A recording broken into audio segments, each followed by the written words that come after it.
یا مہر سما یہ بھی نہیں وہ بھی نہیں، شب زلف یا مشک خطا یہ بھی نہیں وہ بھی نہیں، دن لہو میں کھونا تجھے شب صبح تک سونا تجھے، شرم نبی خوف خدا یہ بھی نہیں وہ بھی نہیں۔ سمجھ میں آ رہا؟ دن لہب لہب بولتے عربی میں کھیل کود، دن لہب میں کھونا تجھے شب صبح تک سونا تجھے۔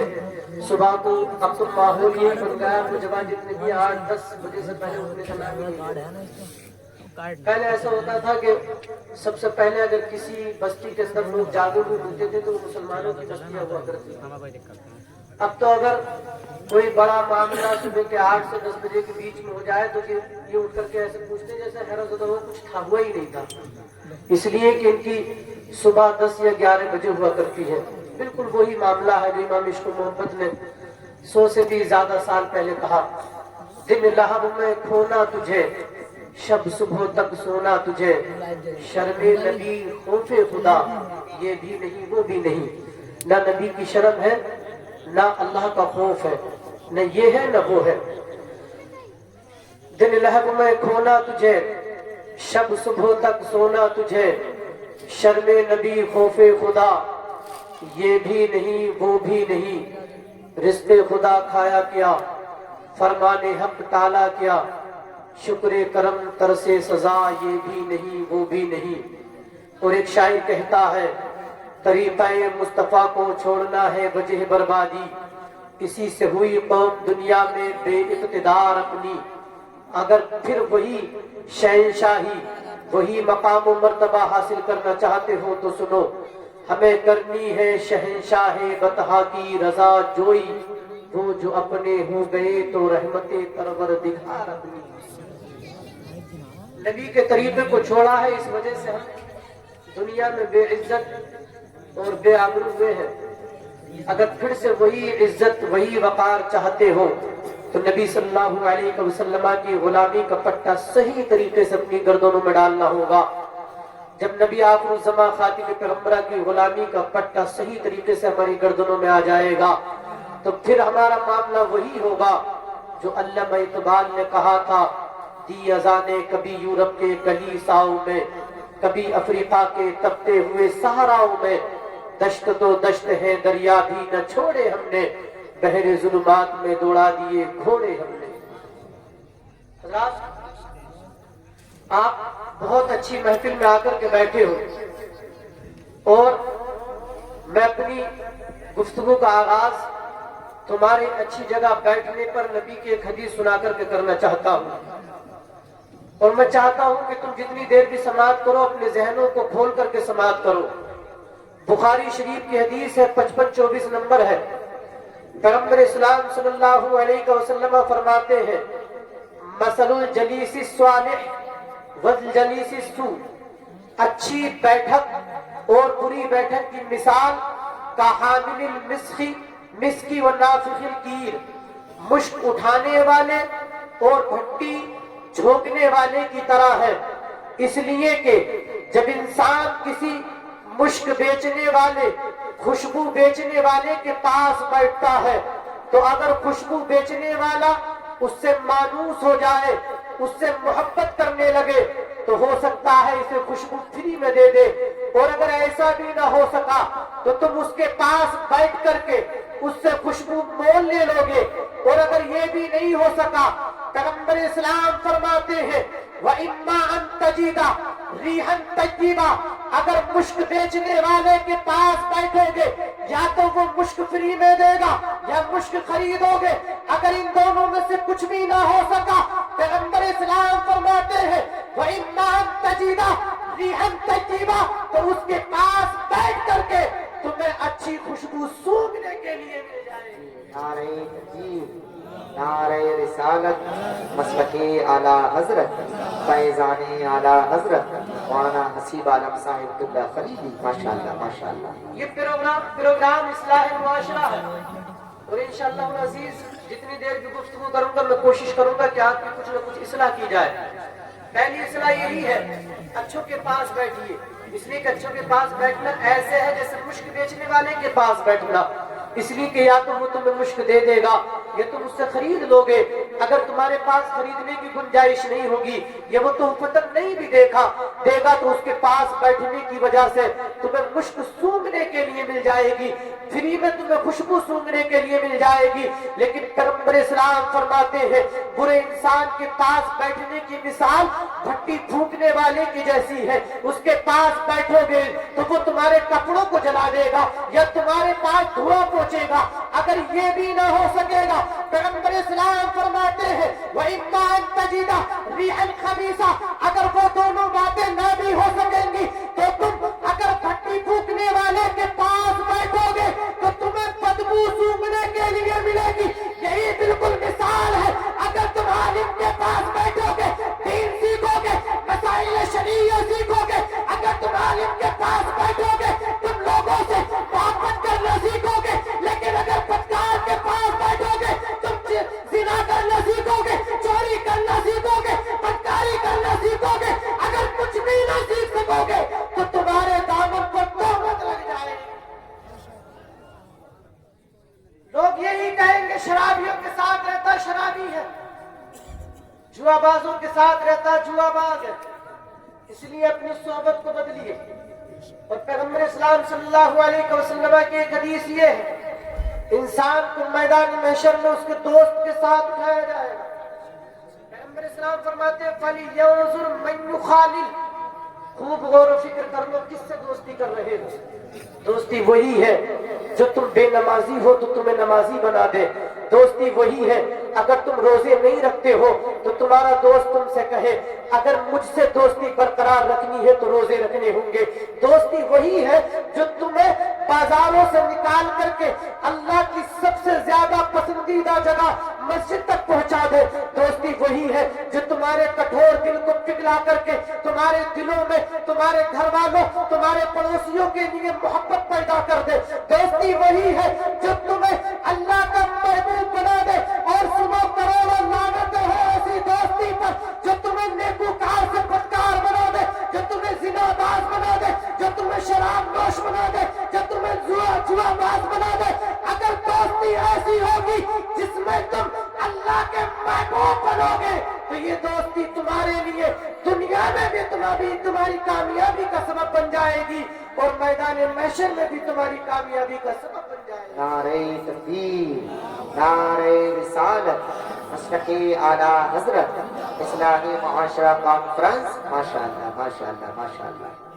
حضرات، پہلی چیز یہ کہ دوستیاں اچھی کیجیے. علماء اکرام کے پاس بیٹھیے، وہ آپ کو دین سکھائیں گے. اور سب سے ضروری اور جو میں نے موضوع اختیار کیا ہے اس کے متعلق گفتگو اب میں شروع کر رہا ہوں. میں نے دوران خطبہ بخاری شریف کی ایک حدیث پڑھی. پیغمبر اسلام صلی اللہ علیہ وسلم فرماتے ہیں کتاب الفتن کی حدیث ہے. صحابہ اکرام سے نبی آخر الزمان خاتم پیغمبر فرماتے ہیں حل ترونا مارا، کیا تم وہ دیکھ رہے ہو جو میں دیکھ رہا ہوں؟ صحابہ اکرام عرض کرتے ہیں یا رسول اللہ لا، ہم وہ نہیں دیکھ رہے جو آپ دیکھ رہے ہیں.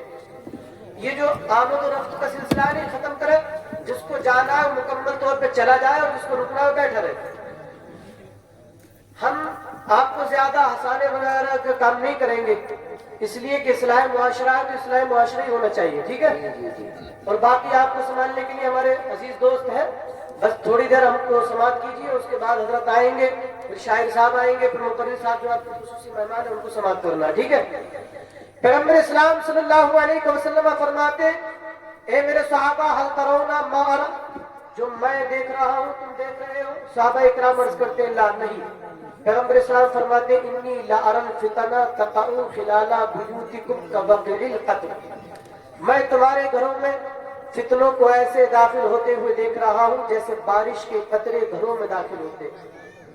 حدیث کی وضاحت میں اسی انداز میں کرنا چاہتا ہوں جو میں اپنی درسگاہ میں اپنے طلباء کے سامنے کرتا ہوں.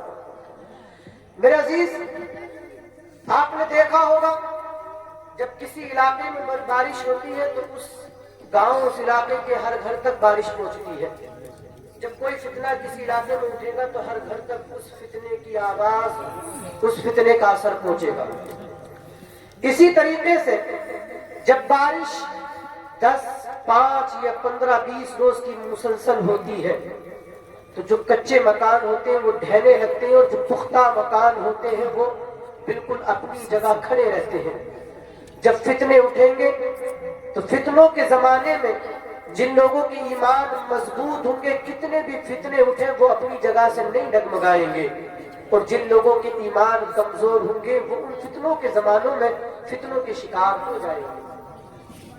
اب فتنہ کس چیز کا نام ہے؟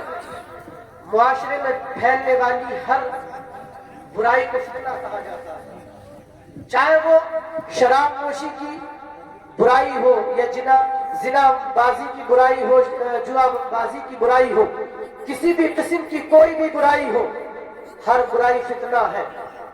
اور دور حاضر میں جو دو سب سے بڑے فتنے ہیں، ایک ہے ان لوگوں کا فتنہ جو دنیا میں کسی کو بھی اپنا رب نہیں مانتے، اور دوسرا ان لوگوں کا فتنہ ہے جو حضرت علی کرم اللہ وجہہ الکریم اور امامین حسنین کریمین کے نام پر لوگوں کو بھٹکا کر کے رافضیت کی طرف لے جا کر کے کھڑا کر رہے ہیں۔ جہاں تک ہماری نظر ہے دور حاضر میں رافضیت کا فتنہ بہت بڑا ہے۔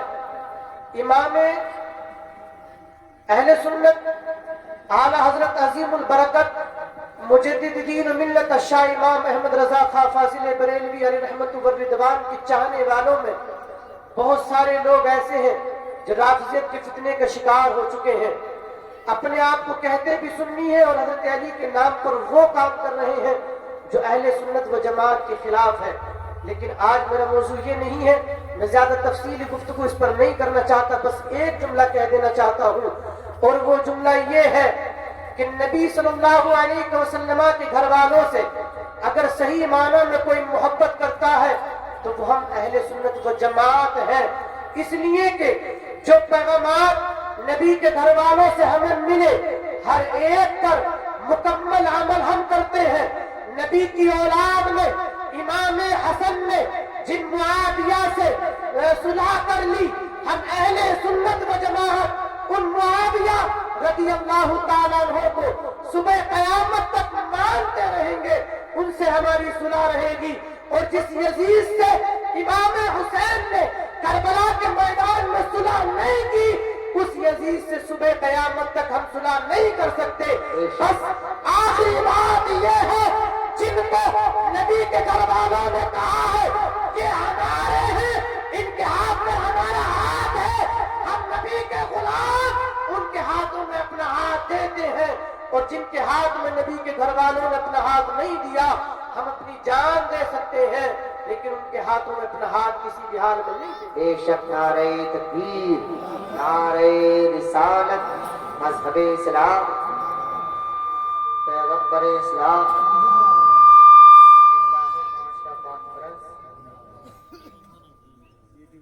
تو حضرات فتنوں کا دور شروع ہو گیا ہے، اور ایک بڑا فتنہ بے علمی ہے، اور بے علمی کے بعد جو دینی مسائل ہیں ان کے جوابات دینا یہ بہت بڑا فتنہ ہے۔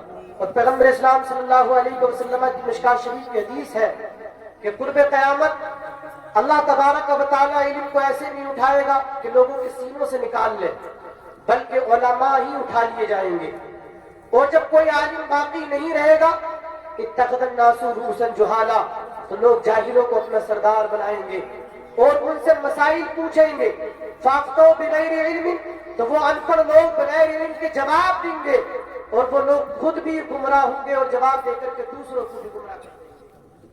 اب میں اپنے صحیح موضوع کی جانب آ رہا ہوں، آپ حضرات بس 2-3 منٹ اور مجھ کو برداشت کر لیں۔ حضرات اب یہ دیکھیں کہ دور حاضر میں بہت سارے ایسے فتنے ہیں جو بے علمی کی وجہ سے ہوئے۔ ہمارے یہاں اکثر عوام ایسی ہے جو یہ سمجھتی ہے کہ علم پڑھنے سے نہیں بلکہ عمر کے ساتھ آتا ہے، اسی لیے وہ ان پڑھ محلے کی بوڑھی عورتوں سے مسائل پوچھتے ہیں، اور اس کا نتیجہ کیا ہوا؟ ان عورتوں نے ایسے ایسے مسائل بتائے، نہ وہ کسی مدرسے سے پڑھی تھی، نہ ان کو علم کی دین کی کوئی بات آتی تھی، اور انہوں نے ایسے ایسے مسائل بتائے جس کا دین میں، جس کا شریعت میں کوئی تصور نہیں تھا۔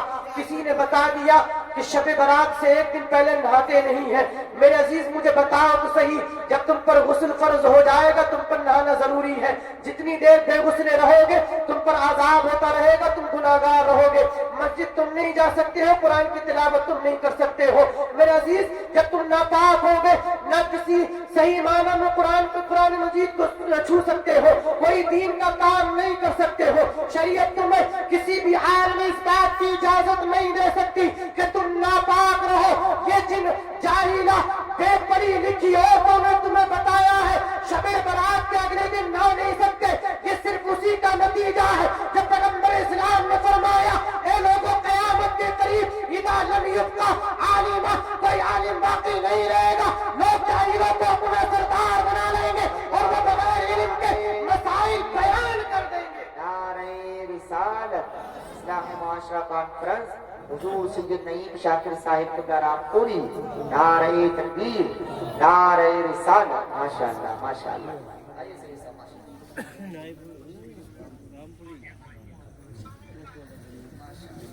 حضرت کی آمد ہو چکی ہے. آپ حضرات حضرت کے نورانی چہرے کی زیارت کرتے رہیں اور بس 10-15 منٹ میں اپنی گفتگو کو جو ہے ختم کر لوں گا انشاءاللہ العزیز.